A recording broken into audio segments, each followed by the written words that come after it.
நல்ல சக்திகளுக்கும் நல்லதுக்கும் இடம் இல்லாமல் போய் கெட்ட சக்திகள் அதோட ஆட்சியை அதிகம் பண்ணும்போது நம்மளோட விஷ்ணு பெருமாள் அவரோட கடைசி அவதாரமான கல்கி அவதாரத்தை எடுப்பார் அப்படின்னு சொல்லிட்டு நிறைய கதைகளில் நம்ம கேட்டிருப்போம். இன்னும் நிறைய பேர் அதை நம்புகிறாங்க.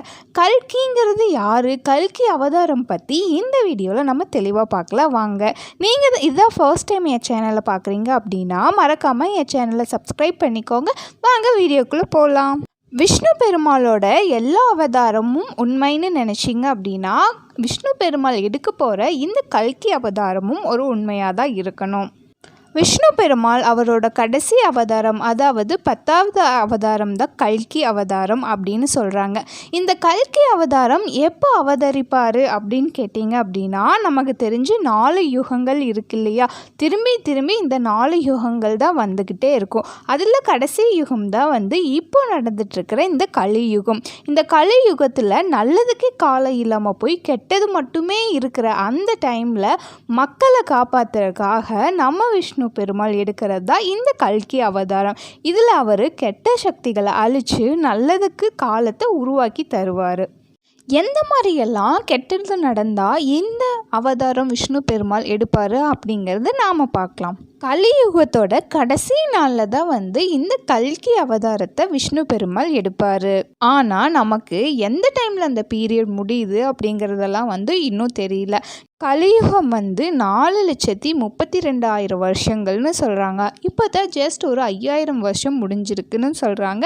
இன்னும் பல ஆயிரம் வருஷங்கள் இருக்குது இந்த அவதாரம் எடுக்க அப்படின்னு சொல்கிறாங்க.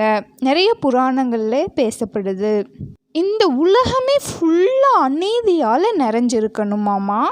புண்ணிய ஸ்தலங்கள்னு நம்ம சொல்கிறோம் இல்லையா, கங்கை, யமுனை, சரஸ்வதி, இந்த மாதிரி புண்ணிய நதிகள் எல்லாமே வற்றி காணப்படும் அப்படின்னு சொல்கிறாங்க.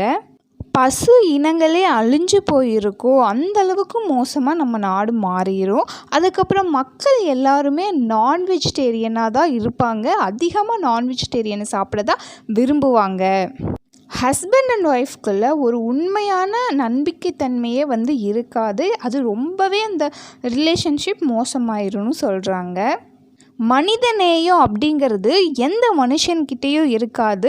எல்லாருமே ஒருத்தன் ஏமாற்றி தான் வாழணும் அப்படிங்கிற ஒரு கட்டாயத்துக்கு இந்த பூமி நம்மளை கொண்டு வந்துருமாமா. கடவுள் பக்தி, இறை நம்பிக்கை மக்கள் மனசுலேருந்து கொஞ்சம் கொஞ்சமாக குறைஞ்சிட்டே வந்துருமாம்மா. ஒவ்வொரு புண்ணிய ஸ்தலங்கள்லேயும் கோவில்களில் ஒழுங்காக நிர்வாகம் பண்ண மாட்டாங்க. எதுவுமே ப்ராப்பராக நடக்காதுன்னு சொல்கிறாங்க. பெண்களுக்கு பாதுகாப்புங்கிறது ரொம்பவே கம்மியாயிருமாம்மா. நிறைய நோய்கள் புதுசாக கண்டுபிடிக்கப்படுமாம்மா. இந்த பூமியே ரொம்ப ஹீட்டான ஒரு நிலைக்கு வந்துருமாம்மா. இந்த உலகத்தில் வாழ்கிற ஒவ்வொரு ஜீவராசிகளோட வாழ்க்கை குறைஞ்சிட்டே வந்துருமாம்மா. லைஃப் ஸ்பேன் ரொம்ப கம்மியாயிருமாம்மா. பருவகாலம் கரெக்டாக இருக்காது. மழை பெய்கிறப்போ வெயில் அடிக்கும், வெயில் அடிக்கிறப்போ மழை பெய்யும். இந்த மாதிரி கிளைமேட்டிக்கல் சேஞ்ச் நிறைய இருக்குமாம்மா. வானத்தில் தெரிய நட்சத்திரங்கள் எல்லாமே ரொம்ப பிரைட்னஸ் கம்மியாக தான் தெரியுமாம்மா.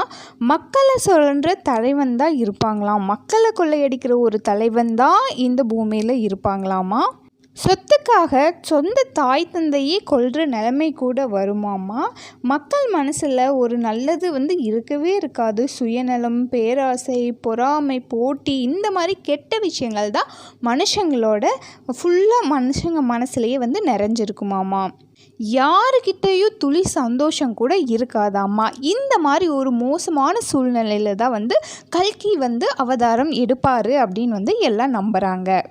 இப்போது கல்கியானவங்க எங்கே பிறப்பாங்க அப்படிங்கிறது மித்தாலஜிக்கல் படி என்ன சொல்கிறாங்க அப்படின்னா, ஷம்பாலாங்கிற ஒரு வில்லேஜ், பயங்கரமான செழிப்பான வில்லேஜ், நிறைய இமயமலைகள் சூழ்ந்து இருக்குமாமா. 3 கடல் சங்கமிக்கிற ஒரு இடத்துல இந்த வில்லேஜ் ரொம்ப செழிப்பாக பாதுகாப்பாக இருக்காமா. அந்த வில்லேஜில் ஒரு பிராமினர் ஃபேமிலியில் விஷ்ணு பக்தன் அப்புறம் சுமதி அப்படிங்கிற ஒருத்தங்களுக்கு சம்பாலாங்கிற இந்த வில்லேஜில் கல்கி அப்படிங்கிற ஒரு குழந்தை பிறக்கும். நிறைய புராணங்களில் கல்கிக்கு மனைவி யார், அவங்க குழந்தைகள் யாருன்னுமே எக்ஸ்பிளைன் பண்ணியிருக்காங்க. இவங்க பிறக்கும்போது இந்த கலியுகம் அழிஞ்சு மறுபடியும் சத்திய யுகம் அப்படிங்கிற பழைய நிலைமைக்கு அவர் கொண்டு போயிடுவாராமா. இந்த கலியுகத்தை அழிக்க வெள்ளை குதிரையில் பயங்கரமான ஸ்ட்ராங்கான ஒரு வாளோட எதிரிகள் அழிக்கிறதுக்காக இந்த பூமிக்கு வருவார் அப்படின்னு நம்பப்படுறாங்க. இவரை ட்ரெயின் பண்ணுறதுக்காக பரசுராமரை கடவுள் அனுப்பிச்சிருப்பாங்க. அப்புறம் அதே மாதிரி அஸ்வத்தாமன் அப்படிங்கிற ஒரு மகாபாரத கேரக்டருமே இவரோட லைஃப்குள்ளே இன்வால்வ் ஆகி இவருக்கு ஹெல்ப் பண்ணணும் அப்படின்னு ஒரு சாபம் அஸ்வத்தாமனுக்கு இருக்குது. இதை பற்றி நான் வேணால் இன்னொரு வீடியோ தெளிவாக போடுறேன். கடவுள் சிவனோட அருளால் அவருக்கு ஒரு பயங்கரமான சக்தி வாய்ந்த ஒரு வாள் கிடைக்கிது. அந்த வாளை வச்சுட்டு ஒரு வெள்ளை குதிரையில் அவர் பூமிக்கு கெட்டதை அழித்து நல்லதை நிலைநாட்டுவார் மக்களுக்காக அப்படின்னு நம்பப்படுது.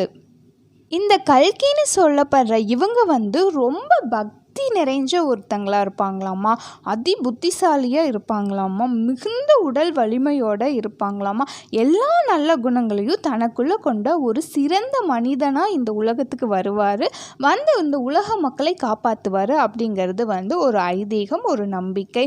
இன்னும் நிறையா ஹிந்து புராணங்களில் மட்டும் இல்லைங்க, இன்னும் ஜீசஸ் ரீபர்த் ஆகிறதா இருக்கட்டும், புத்திசமில் கூட இந்த ஷம்பாலாங்கிற ஒரு வில்லேஜை குறிப்பிடுறதாகவும் இருக்கட்டும், இன்னும் நிறைய மதங்கள்லையுமே இந்த விஷயத்தை உண்மையாக நம்பிட்டு தான் இருக்காங்க. ஸோ இப்போ நீங்கள் என்ன நினைக்கிறீங்க? கல்கி அவதாரம் எடுக்கக்கூடிய தருவாயில் நம்ம இருக்கிறோமா, இல்லை இந்த அவதாரம் வந்தால் நல்லா இருக்கணும்னு நீங்கள் நினைக்கிறீங்களா? என்னங்கிறத மறக்காமல் நம்ம கமெண்ட் பாக்ஸில் கமெண்ட் பண்ணுங்கள். வீடியோ பிடிச்சிருந்தால் லைக் பண்ணுங்கள், மறக்காமல் நம்ம சேனலை சப்ஸ்கிரைப் பண்ணிக்கோங்க. தேங்க்யூ.